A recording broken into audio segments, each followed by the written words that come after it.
Agar siz bankrot bo'lsangiz, kredit to'lash majburiyatidan ozod etilasiz. To'lovga qobiliyatsizlik to'g'risidagi qonunga ko'ra, jismoniy shaxslar ham o'zlarini bankrot deb, ya'ni to'lovga qobiliyatsiz deb topish bo'yicha sudga murojaat qilishlari mumkin. Mazkur jarayonda jismoniy shaxsning mol-mulki, mablag'lari barchasi hisobga olinadi va kreditorlarning talablarini qondirish bo'yicha auksionga chiqariladi.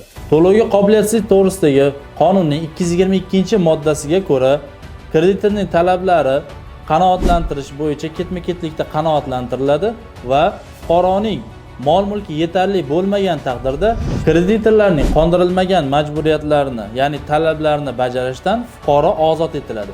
Ya'niki fuqaroning nomidagi barcha mol-mulklar sotiladi va kreditorlarni aliment bo'yicha, soliqlari bo'yicha yoki kredit qarzdorliklari bo'yicha va barcha majburiyatlari bo'yicha qo'yilgan talablar yuzasidan pul miqdorlari so'ndiriladi.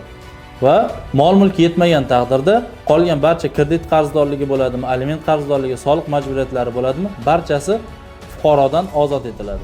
Fuqaroning majburiyati bo'lgan qarzdorliklar yuzaga kelgan davr mobaynida, ya'ni qarzdorlik vujudga kelgandan keyin 3 oy ichida mazkur qarzdorliklarni to'lay olmasligi va mazkur pul majburiyatlari bazaviy hisoblash miqdorining 200 baravaridan kam bo'lmasligi, ya'ni 75 million so'mdan kam bo'lmagan holda unda qarzdorlik mavjud bo'lgan bo'lsa, ushbu fuqaroda to'lovga qobiliyatsizlik alomatlari mavjud deb hisoblanadi va unga nisbatan bankrotlik ishi ochilishi mumkin.